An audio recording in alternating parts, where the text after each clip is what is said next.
जिनको आसानी से मिल जाता हूं मैं, वो समझते हैं कि बहुत सस्ता हूं मैं। जिनको आसानी से मिल जाता हूं मैं, वो समझते हैं कि बहुत सस्ता हूं मैं। जा पूछ नदी से, जा पूछ नदी से सैराबी मेरी, कौन घड़ा कहता है कि प्यासा हूं मैं। जा पूछ नदी से सैराबी मेरी, कौन घड़ा कहता है कि प्यासा हूं मैं। मेरी तो ख्वाहिश थी, मेरी तो ख्वाहिश थी कि दरवाजा खुले, वरना खिड़की से भी आ सकता हूं मैं। वेलकम बैक, मैं हूं रंजन मिश्रा रिवोल्यूशन फिजिक्स से, और आज हम लोग डिस्कस करने वाले हैं सेंटर ऑफ मास। तो हम लोग आज डिस्कस करते हैं कि सेंटर ऑफ मास होता क्या है। ठीक है, डिफिनीशन लिखा हुआ है, डिफिनीशन आपको हर जगह मिल जाएगा। इसको पहले हम लोग समझते हैं कि सेंटर ऑफ मास होता क्या है, एक्चुअली में होता भी है या बस हम लोग ऐसे ही कैलकुलेट कर रहे हैं। ठीक है, दोनों चीज समझेंगे। पहले इस बॉल को देखिए, हरभजन सिंह ऐसे ऐसे घुमाते थे, ऐसे ऐसे। देखिए इस बॉल को देखिए, ये ऐसे ऐसे ऐसे घूम भी रहा है और फिर मोशन भी कर रहा है। देखिए दैट मीन्स इसका मोशन कैसा है, ऐसे ऐसे, और फिर आगे भी मोशन हो रहा है। दैट मीन्स इस तरह के जो मोशन है, जहां पे रोटेशन भी हो रहा है अलग अलग, इसमें यहाँ का अगर ये जब मोशन कर रहा है तो यहाँ इस पॉइंट पे जो वेलोसिटी है अलग है, यहाँ पे वेलोसिटी अलग है। दैट मीन्स अलग अलग पार्टिकल का वेलोसिटी भी अलग अलग है। उस केस में आप किस तरीके से न्यूटन्स लॉ लगाएंगे, क्योंकि न्यूटन्स लॉ कब वैलिड होता था, पॉइंट मास के लिए। सबसे जरूरी चीज सेंटर ऑफ मास पढ़ने के पहले हमें असल चीज न्यूटन्स लॉ पढ़ना है। न्यूटन्स लॉ क्या होता था, न्यूटन्स लॉ होता था F net equal to m into a। अब इसमें जो मास था, न्यूटन साहब ने इसे पॉइंट मास कहा था। अब पॉइंट मास तो ये नहीं है, देख लीजिए इतना बड़ा सा है और ऐसे ऐसे मोशन कर रहा है। ठीक है, अप्रोक्सीमेशन हम ले भी लें डिस्टेंस के एस्पेक्ट में, तो फिर ये अलग अलग वेलोसिटी को कैसे डील करेंगे, ये हमारे पास एक बड़ा समस्या आता है। इसके लिए हमने क्या किया कि एक मैथमेटिकल ट्रीटमेंट किया। याद करिए, सेंटर ऑफ मास पूरी तरीके से एक मैथमेटिकल ट्रीटमेंट है। ऐसा कुछ नहीं होता है कि किसी बॉडी का सेंटर ऑफ मास यही होता है। एक्चुअली में सेंटर ऑफ मास नाम का कोई चीज बॉडी के अंदर होता नहीं है। ठीक है, सेंटर ऑफ ग्रेविटी जहां पे बैलेंस होता है वो हो सकता है। सेंटर ऑफ मास या सेंटर ऑफ ग्रेविटी हम कैलकुलेट करते हैं। हमने क्या किया हुआ है, अपने मैथमेटिक्स का ज्ञान लगा के हमने एक सिस्टम डेवलप किया कि इस तरीके से हम इसको पॉइंट मास बना देंगे। जैसे ये बॉल था, इसके मोशन को एनालिसिस करना है, तो इसको हम इस सारे के सारे मास को एक जगह पे कंसंट्रेटेड मान लेते हैं। ध्यान दीजिए, हम इस बॉडी का सारा मास कंसंट्रेटेड मान लेते हैं, एक्चुअली में होता नहीं है। अब आप ही ले लीजिए, मेरा हाथ में मास यहां से यहां तक है, सर में मास है, पैर में मास है, हर जगह मास अलग अलग है। तो मैं पूरे बॉडी का अगर मुझे सेंटर ऑफ मास निकालना हो तो एक जगह पे थोड़ा वो है, एक्चुअली में तो एक जगह मास हो ही नहीं सकता है, सब जगह डिस्ट्रीब्यूटेड है। लेकिन for mathematical convenience, underline, for mathematical convenience and to apply Newton's law, हम न्यूटन्स लॉ अप्लाई करने के लिए हम सेंटर ऑफ मास को पढ़ रहे हैं। समझ में आया? दैट मीन्स सेंटर ऑफ मास एक माना हुआ पॉइंट है जिसको हम कैलकुलेट करेंगे, जहां पे बॉडी का सारा मास कॉन्सेंट्रेटेड मान लेंगे और फिर हम न्यूटन्स लॉ लगाएंगे। जैसे यहाँ पे देखिए F इक्वल टू ma, तो यहाँ पे ये जो फोर्स है सेंटर ऑफ मास पे लग रहा है। ये जो मास होगा, कोई भी बॉडी है, रिजिड बॉडी है, बड़ी बॉडी है, छोटी बॉडी है, कितनी कोई भी बॉडी है, हम क्या करेंगे कि इस फोर्स को एक पॉइंट पे लगाएंगे। कौन सा पॉइंट? सेंटर ऑफ मास, जिसे हम लोग कैलकुलेट करेंगे। या फिर मोमेंटम ही लिखिए। मोमेंटम क्या होता है? P m इंटू वी। ठीक है, तो इसमें जो m है, m कौन सा m है? जो सेंटर ऑफ मास पे है। सेंटर ऑफ मास पे जो है मास, सारा का सारा बॉडी है, कंसंट्रेटेड है, वो वाला मास है। समझ में आया?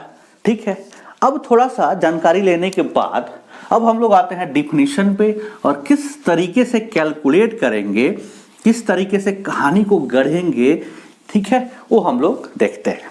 ठीक, अब है यहाँ डिफिनीशन देखिए, कहा गया centre of mass of a body और system of body is a point that moves as through all the mass were concentrated there. Concentrated there, were concentrated there, मतलब क्या है कि हम मान रहे हैं कि वहां पे कंसंट्रेटेड है। ठीक है, and all external forces where applied there, और सारे के सारे फोर्स वहीं पे लगेंगे। ठीक है, दैट मीन्स ये क्या है कि पूरी तरीके से माना हुआ पॉइंट है। ठीक है, दूसरी चीज, जब भी हम निकालेंगे तो सिमेट्री का ध्यान जरूर करेंगे, जब क्वेश्चन करेंगे तो इसको समझेंगे। अब यहां देखिए, सेंटर ऑफ मास दो तरीके से हम दो अलग अलग बॉडी के लिए डिस्कस करते हैं। एक अगर डिस्क्रीट बॉडी है, डिस्क्रीट बोले तो अलग अलग पॉइंट है, जैसे एक मास यहाँ पे है, एक मास यहाँ पे है, एक मास यहाँ पे है, एक मास यहाँ पे है, एक मास यहाँ पे।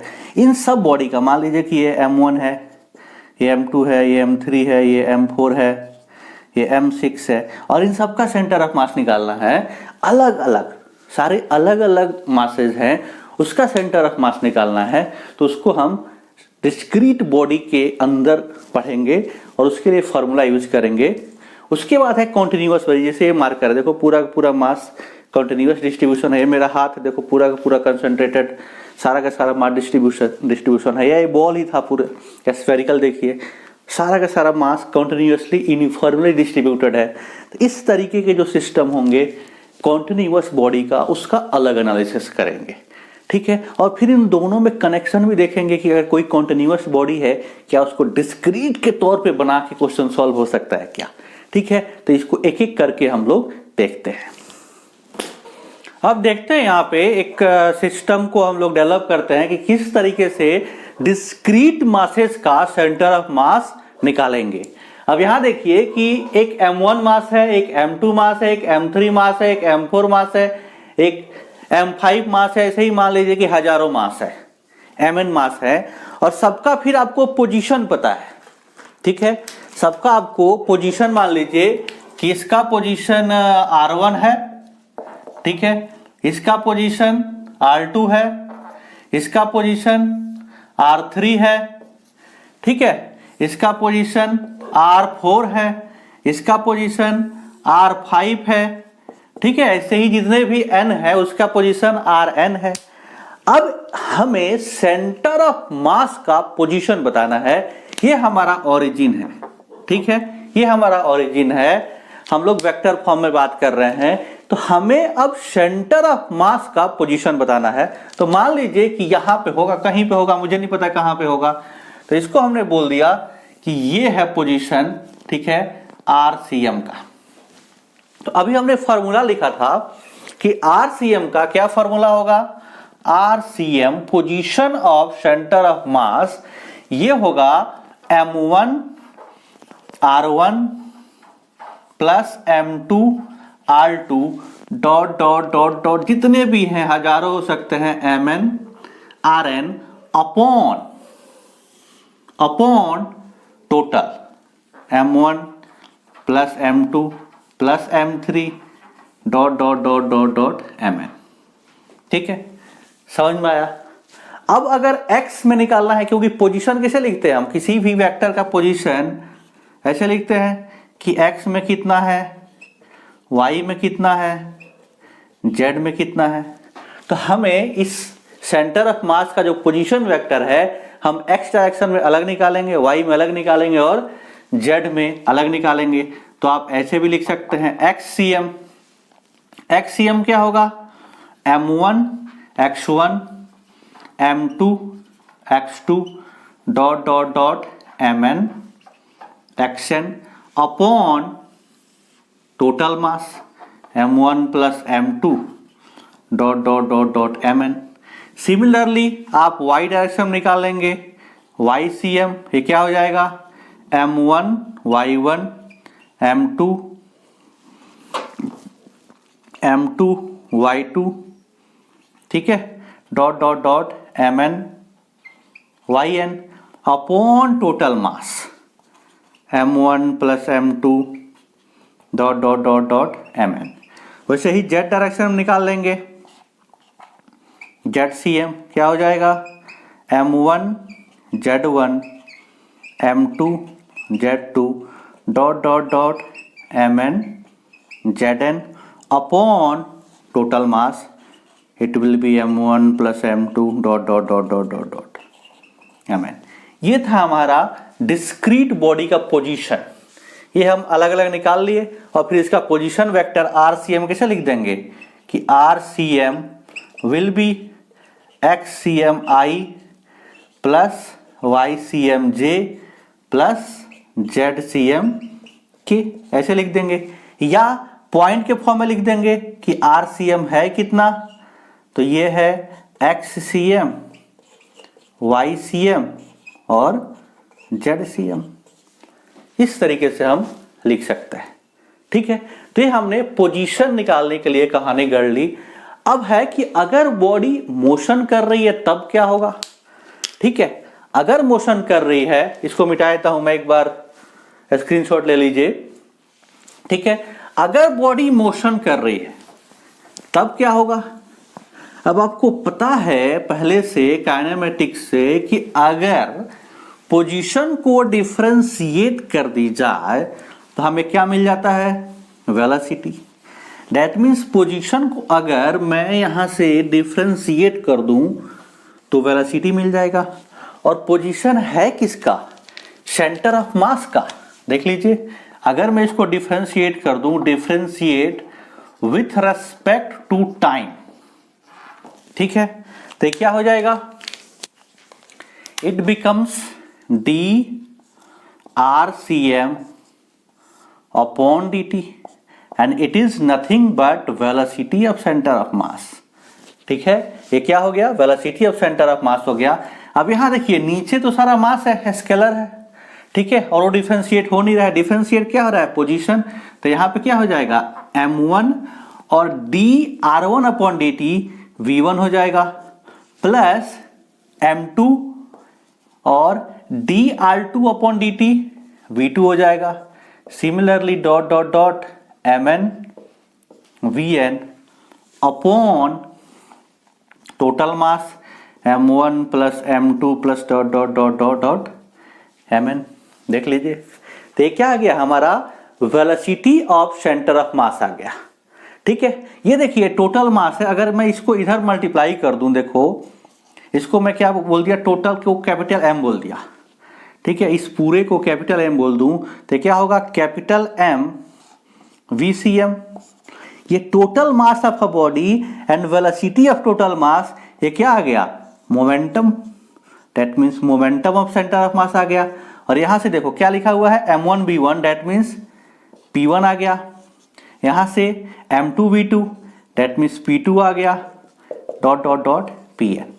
दैट मीन्स जो मोमेंटम होगा सेंटर ऑफ मास का इंडिविजुअल बॉडी के मोमेंटम के वेक्टर सम के इक्वल होगा। ये भी आ गया। थर्ड देखिए, अगर यहीं से इसी इक्वेशन को एक बार और डिफरेंशिएट कर दिया जाए, इस इक्वेशन को differentiate with respect to time, तो वेलोसिटी को डिफरेंशिएट करेंगे तो क्या आ जाएगा? एक्सेलरेशन। और डिफरेंशिएट किसको कर रहे हैं? वेलोसिटी, सेंटर ऑफ मास की वेलोसिटी को कर रहे हैं, तो हमारा रिजल्ट क्या आ जाएगा? Acceleration of centre of mass, ठीक है। और यहां से देखो m1 ये सब तो कांस्टेंट है, v1 डिफरेंशिएट होगा और v1 का डिफरेंशिएशन क्या हो जाएगा m1, that means m1a1 m2a2 dot dot dot mn upon ये total m1 plus m2 plus m3 dot dot dot dot dot mn। ठीक है, तो यहां देखिए हमने क्या किया कि पहले पोजीशन निकाला, सबसे पहले सेंटर ऑफ मास का पोजीशन निकाला। अगर बहुत सारे पार्टिकल्स हैं तो उनका सेंटर ऑफ मास का पोजीशन निकाला। फिर अगर ये मोशन में होंगे तो उनकी वेलोसिटी क्या होगी, तो उसको डिफरेंशिएट करके हमने वेलोसिटी भी निकाल लिया। ठीक है, अब एक बार और डिफरेंशिएट किया तो एक्सेलरेशन भी आ गया, इसको इधर मल्टीप्लाई कर दिया तो मोमेंटम आ गया। तो इस चार चीज हमने एक साथ निकाल लिया है, पोजीशन, वेलोसिटी, मोमेंटम और एक्सेलरेशन। ठीक है, अब क्वेश्चन देखते हैं कुछ। अब यहाँ क्वेश्चन देखते हैं, देखिए क्वेश्चन लिखा हुआ है, 3 क्वेश्चन अभी है, फिर आगे करेंगे। फर्स्ट क्वेश्चन है कि एक मास है m1, एक दूसरा मास है m2, उसके बीच का डिस्टेंस है r, उसका आपको सेंटर ऑफ मास निकालना है। अब इसको थोड़ा सा इसको एनालिसिस करते हैं। देखिए कहा गया कि एक मास है m1, ठीक है, और दूसरा मास है m2। अब कैसे करेंगे, अब इसमें कहीं भी आपको एक्सिस नहीं दिया गया है, बाकी के 2 क्वेश्चन में एक्सिस दिया भी गया है, इसमें एक्सिस नहीं गिवन है, केवल डिस्टेंस गिवन है। तो हम क्या करते हैं कि किसी एक मास को ओरिजिन पे मान लेते हैं। इसको यहां ना लिख के मैं यहां लिख देता हूं। हमने क्या किया कि यहीं से x कोऑर्डिनेट और y कोऑर्डिनेट बना दिया। ठीक है, ये x और ये y, इसको बोल दिया a और इसको बोल दिया b। इसके बीच का डिस्टेंस क्या था, r था। अब यहां से देखो a का पोजीशन क्या होगा 0 0, और b का क्या हो जाएगा r और 0। अब हमारे पास फार्मूला क्या था, फार्मूला था कि अगर अभी 2 मास है तो RCM क्या होना चाहिए, M1 R1, ठीक है, M1 R1 plus M2 R2 upon M1 plus M2 होना चाहिए। ठीक है, अब यहां देखो y में तो कुछ है ही नहीं, सब कुछ x में है, तो इसको x में लिख सकते हैं। अब यहां से देखो ये क्या हो गया RCM, तो स्केलर में ले लिया क्योंकि एक ही डायरेक्शन में है। ये क्या है M1, और इसका पोजीशन वेक्टर क्या है, दोनों ही 0 0 पे है, तो ये 0 हो गया, 0i प्लस 0j ले लो। यहां इसको क्या लिख सकते हैं M2 का वेक्टर क्या होगा, R2 वेक्टर क्या होगा, x में है ये r, ठीक है, तो ri, और y में क्या है 0, तो 0j। वैसे y वाला निकालने की जरूरत नहीं थी आपको। ठीक है, यहां से क्या आ गया M1 M2, YCM क्या आ जाएगा, YCM इक्वल टू ये पूरा का पूरा टर्म क्या हो गया 0 हो गया, और यहां पे देखो क्या आ गया M2, और ये आ गया R upon M1 plus M2। देख लीजिए आपने किधर से लिया था, M1 से लिया था। अगर वेक्टर में हटा दो, अब सिंपल R के टर्म में बात करूं तो RCM क्या होगा, RCM होगा M2 R upon M1 plus M2। ठीक है, अब इसको थोड़ा सा और देखते हैं, क्योंकि इसको बहुत सारे लोग जो हैं ट्रिक बोल के पढ़ाते रहते हैं। अब यहां से देखिए, अगर मैं इसको इधर से देखता, कहानी को समझिए, आपने M1 से देखा तो यहां पे M2 आया हुआ है। अगर मैं इधर से देखता, ये हमारा मान लीजिए सेंटर ऑफ मास है, ये हमारा सेंटर ऑफ मास है। जब इधर से देखा तो मान लीजिए कि ये R1 है, और इधर से देखा तो मान लीजिए कि ये R2 है, मान लेते हैं। अगर इधर से देखेंगे, M2 से देखेंगे, तब सेंटर ऑफ मास कितना होगा, ठीक है, तब सेंटर ऑफ मास कितना हो जाएगा M1 R upon M1 plus M2। यहां से देखेंगे तो ये सेंटर ऑफ मास आएगा, इधर से देखेंगे तो ये सेंटर ऑफ मास आएगा। अब इसको मैंने क्या बोला है, R1 बोला हुआ है, तो R1 की वैल्यू क्या होगी, देखो R1 की वैल्यू हो जाएगी m2r upon m1 plus m2। और R2 की वैल्यू क्या है, इसको हमने R2 बोल दिया। देखो इधर से अगर देखेंगे तो R2 है, तो R2 की वैल्यू क्या हो जाएगी, m1r upon m1 plus m2। ठीक है, अब यहां से देखो, अगर मैं m1 से इधर मल्टीप्लाई कर दूं तो ये क्या होगा, m1 r1 और इधर क्या बन जाएगा, m1 m2 r upon m1 plus m2।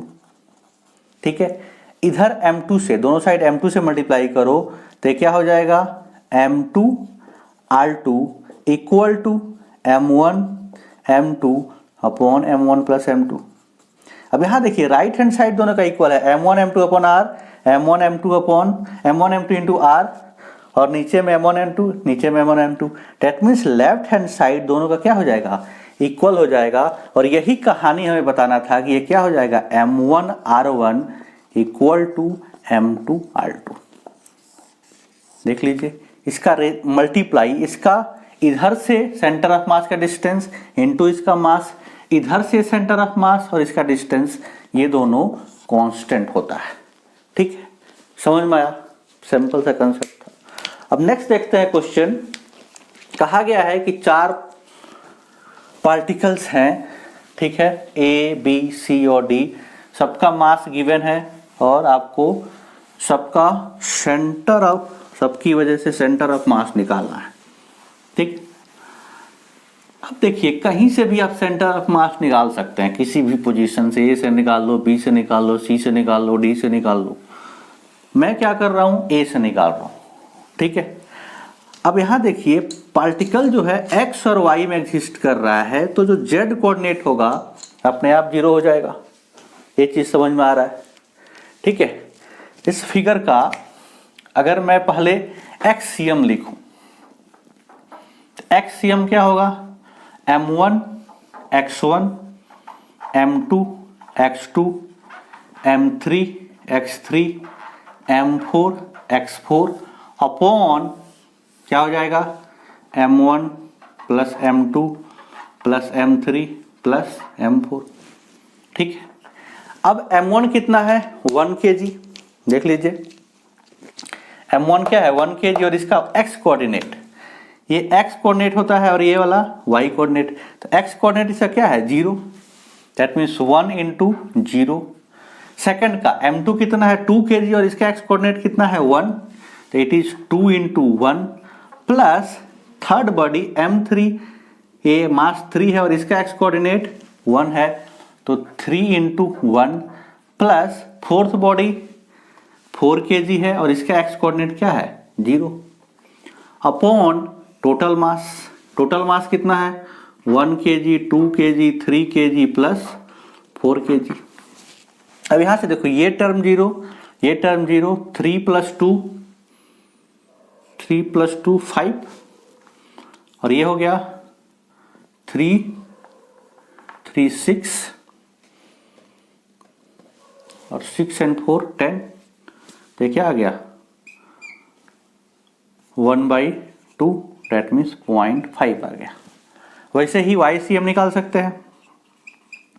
YCM क्या होगा, M1 Y1 M2 Y2 M3 Y3 M4 Y4 upon, सबको जोड़ दो भाई, क्या है, M1 M2 M3 and M4, जोड़ दो।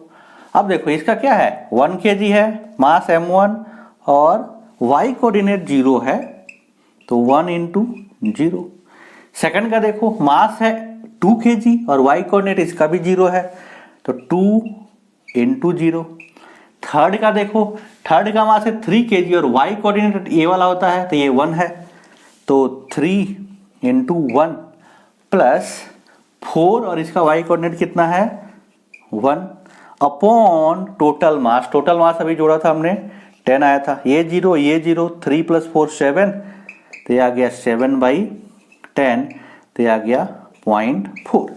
डेट मीन्स इसका सेंटर ऑफ मास जो होगा, सेंटर ऑफ मास जो होगा क्या हो जाएगा, x में 0.5 और y में 0.7 होगा। आप अगर इसे वेक्टर फॉर्म में लिखना चाहें तो XCM क्या हो जाएगा, 0.5 i cap plus 0.7 j cap. ठीक है, सिंपल से क्वेश्चन है। अब हम लोग थर्ड क्वेश्चन देखते हैं। ठीक है, छापना है छाप लो, ठीक है, या स्क्रीनशॉट ले लो। अब देखते हैं थर्ड क्वेश्चन। ये एक इक्विलैटरल ट्रायंगल है। ठीक है, इक्विलैटरल ट्रायंगल के तीनों एंगल कितने होते हैं, 60 डिग्री। Very good. लेंथ कितना गिवन है, 1 मीटर। सबका लेंथ 1 मीटर गिवन है। एक्सिस गिवन ही है, तो आपको क्या करना है, सबसे पहले सब पॉइंट का कोऑर्डिनेट्स निकाल लेना है। अगर कोऑर्डिनेट्स निकाल लिए फिर क्या करेंगे, फार्मूला में रखेंगे और कहानी हमारी पूरी हो जाएगी। ठीक है, तो देखते हैं। ये तो देखो, ये तो 0 0 हो गया, इसमें तो कुछ पूछना ही नहीं है। ये 0 0 हो गया और ये 1 मीटर है और एक्स एक्सिस पे है, तो ये भी 1 और 0 हो गया। कहानी बस इससे पूछना है। तो इससे लिए क्या करो, यहाँ से एक परपेंडिकुलर डालो ऐसे। ये क्या है, 60 डिग्री। ठीक है, तो ये क्या हो जाएगा, ये 1 है तो 1 साइन 60, ये y में हो जाएगा। और ये कितना हो जाएगा, 1 cos 60। cos 60 क्या होता है, 1/2। डेट मीन्स x में आ गया है 1/2 और साइन 60 होती है √3/2, तो y का कोऑर्डिनेट आ गया √3/2। कहानी फिर से सेकंड क्वेश्चन जैसा हो गया। अब क्या करना है, XCM निकालना है। तो XCM क्या होगा, m1x1 plus m2x2 plus m3x3 upon m1 plus m2 plus m3। ठीक है, m1 कितना है, 1 kg इनटू उसका x कोऑर्डिनेट कितना है, ये वाला x कोऑर्डिनेट 0 है। फिर ये है 2 kg m2, 2 kg into x coordinate उसका 1 प्लस थर्ड मास है 3 kg का और x कोऑर्डिनेट है उसका कितना, 1/2 अपॉन टोटल मास कितना है, 1 प्लस 2 प्लस 3, तो ये हो गया 6, ये 0 हो गया। और यहां से देखो ये 2 प्लस 1.5 अपॉन ये 6 हो गया, तो ये हो गया 3.5 अपॉन 6। ठीक है, ऊपर नीचे डेसिमल हटा दो, यहाँ पे 10 आ जाएगा। ठीक है, तो 5 7 जा 5 और 5 2 जा, ये आ गया 7/12। XCM क्या आ गया, 7/12। वैसे ही YCM निकाल लो। YCM क्या होगा, same to same. YCM m1 y1 m2 y2 m3 y3 upon m1 plus m2 plus m3। बच्चों का खेम है, इसको तो नर्सरी वाला भी कर देगा। क्या है भाई, m1 2 इंटू 0 क्योंकि y कोऑर्डिनेट 0 और थर्ड 3 इंटू √3/2 अपॉन टोटल कितना था भाई, 6 था, तो 6 आ गया। तो ये सब 0 हो गया, तो ये 3/2 इंटू √3 अपॉन 6।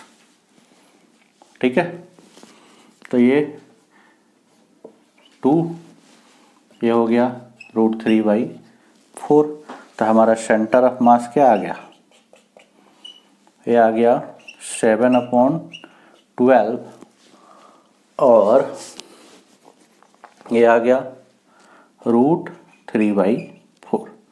ठीक है, कुछ और क्वेश्चन देखते हैं। अब नेक्स्ट क्वेश्चन देखते हैं, ये भी सेंटर ऑफ मास निकालने पे है। क्वेश्चन कहा गया है कि position vector of 3 particles of mass m1 m2 m3 are given r1 r2 r3। Simple सा क्वेश्चन है। क्या करना है आपको, सिंपली फॉर्मूला रख देना है।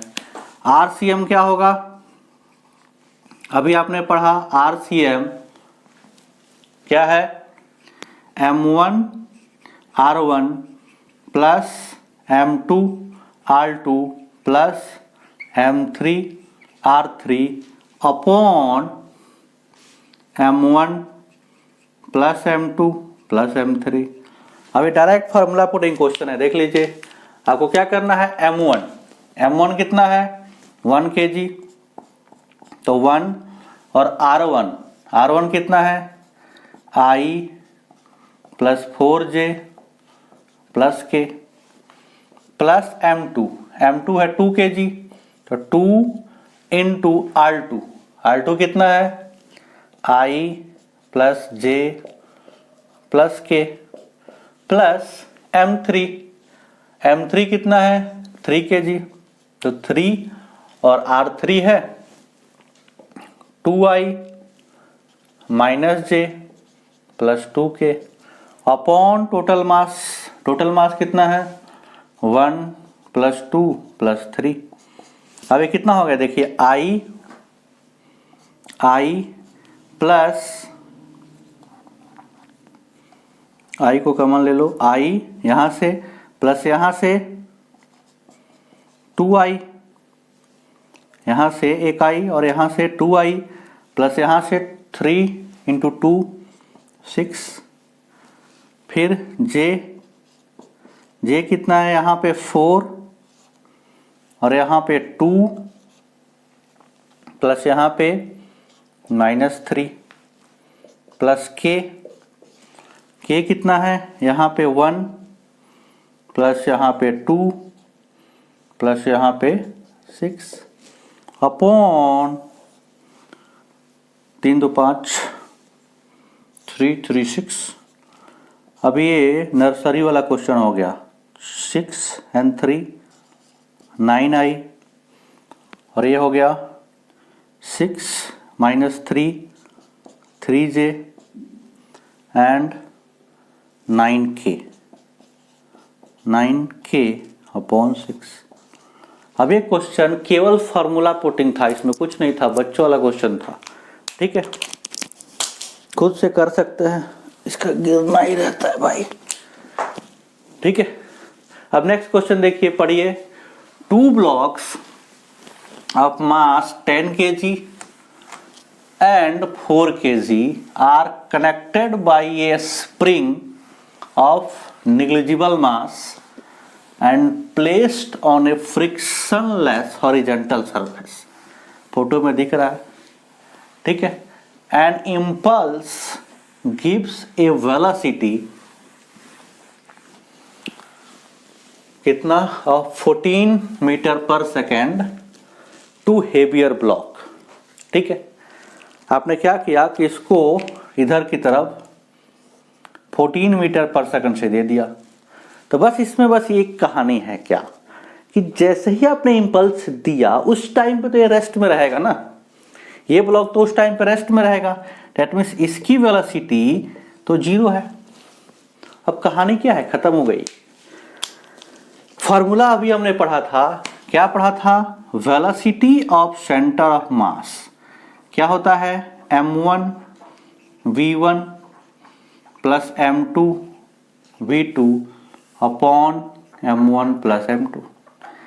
अब दोनों एक ही डायरेक्शन में जा रहे हैं तो दोनों पॉजिटिव होंगे, ठीक है। एक का मास कितना है, इसका मास है 14 और इसकी वेलोसिटी है, इसका मास है 10 और वेलोसिटी है 14, प्लस दूसरे वाले का मास है 4 लेकिन इसकी वेलोसिटी है 0 अपॉन टोटल मास 10 प्लस 14। तो देखिए 10 इंटू 14 अपॉन 14 कट छट के क्या आ गया 10 मीटर पर सेकेंड। IIT में एक क्वेश्चन पूछा गया था, देख लीजिए ऑप्शन नंबर सी, बच्चों सा क्वेश्चन था, ठीक है। अब नेक्स्ट क्वेश्चन देखते हैं। अब नेक्स्ट क्वेश्चन देखते हैं, यहाँ पे क्वेश्चन लिखा हुआ है कि एक बॉडी है जिसको 200 मीटर से ऊपर फेंका गया और एक दूसरा बॉडी है जिसको 50 मीटर पर सेकंड से नीचे फेंका गया और उसके बीच का डिस्टेंस 90 सेंटीमीटर है, 90 मीटर है। कहा गया है कि फाइंड द मैक्सिमम हाइट, ठीक है, find the maximum height attend by the centre of mass. ठीक है, अब एक क्वेश्चन थोड़ा सा ठीक ठाक क्वेश्चन है, समझिए कि इसमें है क्या। ये बॉडी ऊपर जा रही है, ये बॉडी नीचे आ रही है, ठीक है। अब मान लीजिए कि सेंटर ऑफ मास कहीं यहां पे है, मान लेते हैं कि सेंटर ऑफ मास यहां पे है, ठीक है, और ये डिस्टेंस आर ए है और ये डिस्टेंस आर बी है, हमने मान लिया इसे, ठीक है। हमने इसलिए माना क्योंकि हमें सबसे फर्स्ट वाला जो क्वेश्चन किया था उसमें याद करो क्या रिलेशनशिप आया था कि M A R A must be equal to M B R B. उस तरीके का रिलेशनशिप आया था कि अगर सेंटर ऑफ मास यहां से R1 था, यहां से R2 था, तो M1 R1 equal to M2 R2 था। तो हमने मान लिया कि यहां पे सेंटर ऑफ मास है और ये डिस्टेंस R1 है और ये डिस्टेंस R2 है, तो ये कहानी होनी चाहिए।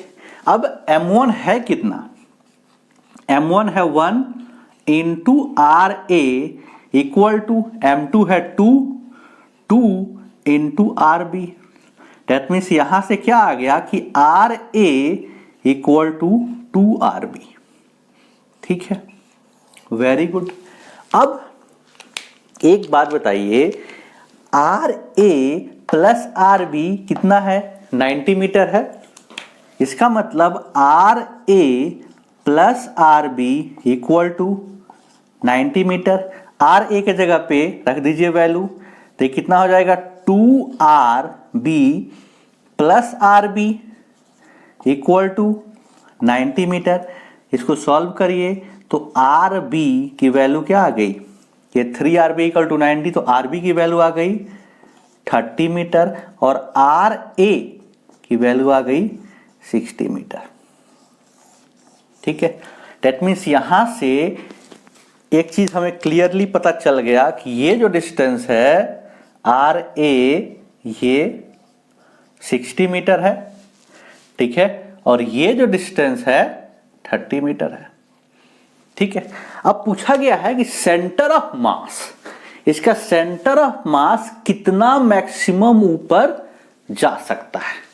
ठीक है, तो हमें एक चीज पता है कि मैक्सिमम जाने के लिए क्या होना चाहिए, velocity of centre of mass square must be equal to V square equal to U centre of mass plus, अब ऊपर जा रहा है तो घटेगा तो minus 2a centre of mass into H V square equal to U square plus 2s। अब इसमें अगर मुझे ये तो जीरो हो जाएगा क्योंकि मैक्सिमम हाइट पे जाएगा, तो मैक्सिमम हाइट पे वेलोसिटी जीरो हो जाती है, ये जीरो हो जाएगा।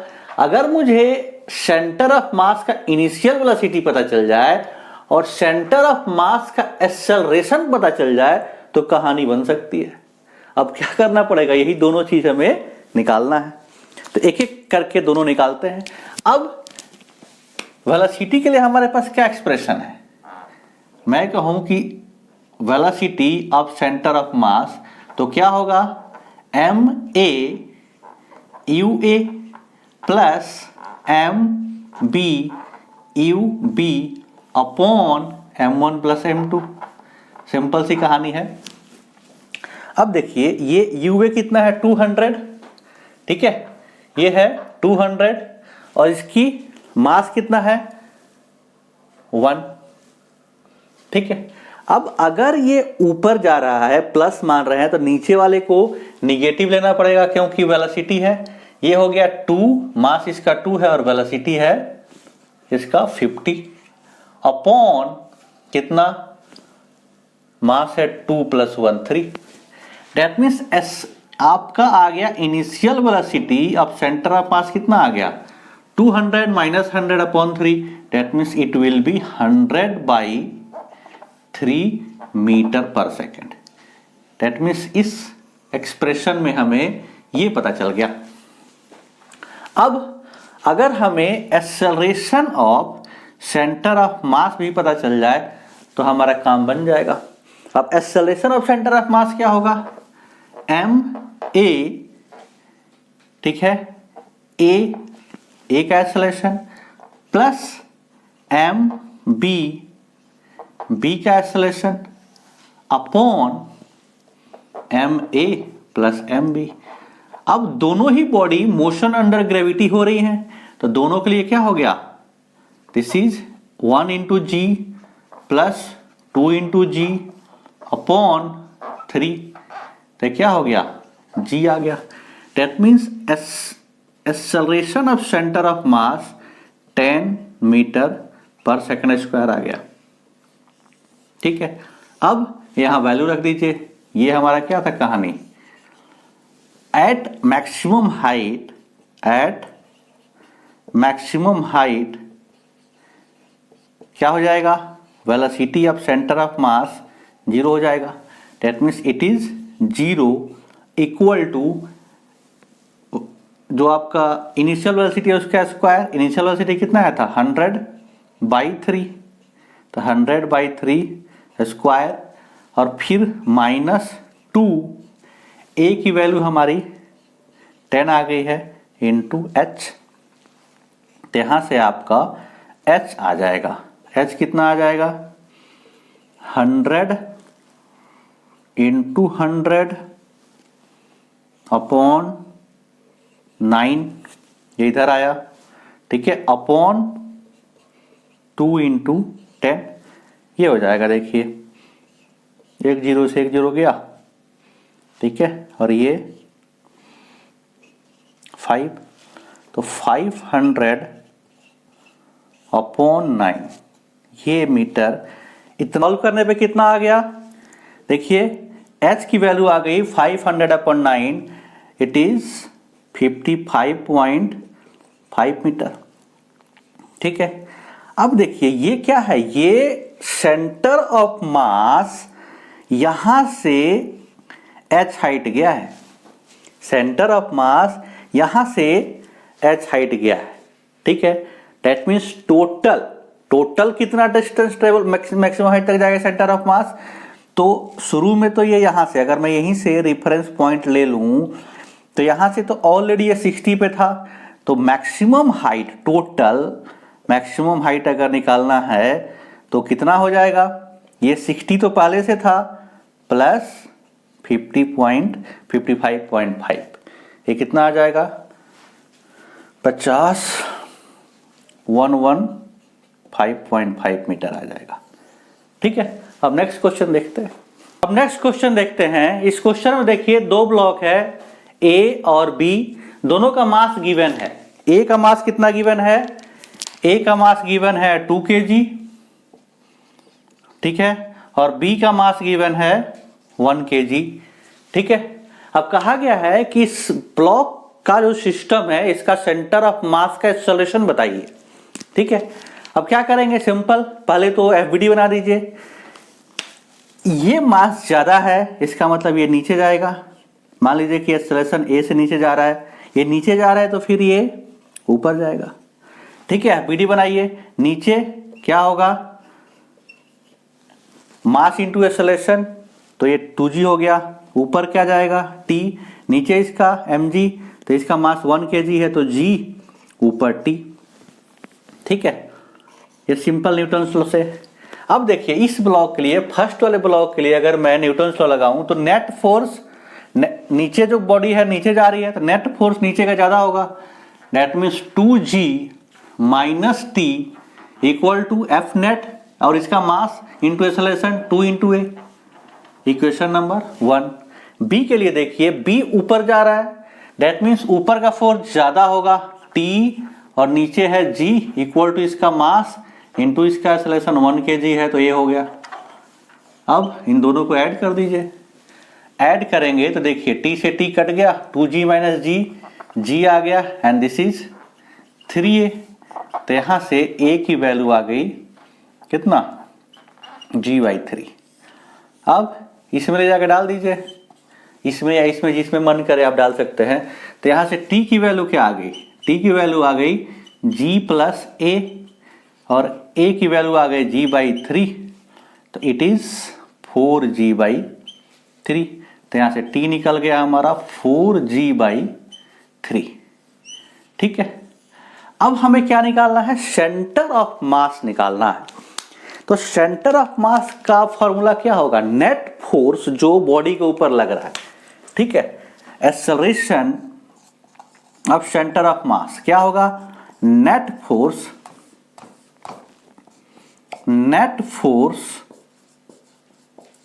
ऑन द बॉडी सब पे upon net mass of bodies.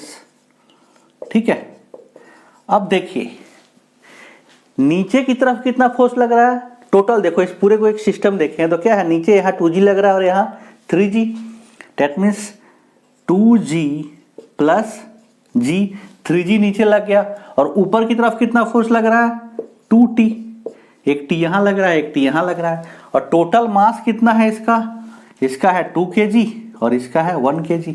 तो ये कितना हो गया, 3g ACM कितना आ गया, 3g minus 2t upon 3। Value रख दीजिए, 3g माइनस 2 और t की वैल्यू क्या है यहाँ पे देखिए 4g/3 अपॉन 3। अब इसको सॉल्व कर लीजिए, ये क्या हो गया, यहां कर लेता हूं मैं, 3g माइनस ये हो गया 8g/3। ठीक है, तो ये हो गया 9g माइनस 8g अपॉन 3। 8 में से 9 में से 8 गया 1g/3। ठीक है, तो ये आ गया g/3 और नीचे 3 था तो ये आ गया g/9। दैट मीन्स इस पूरे सिस्टम का जो सेंटर ऑफ मास है उसका एक्सेलरेशन कितना होगा, g/3, या कहिए 10 metre per second square by 3। ठीक है, तो ये था हमारा सेंटर ऑफ मास का एनालिसिस डिस्क्रीट बॉडी के लिए। ठीक है, अब हम लोग पढ़ेंगे centre of mass for continuous body. Thank you.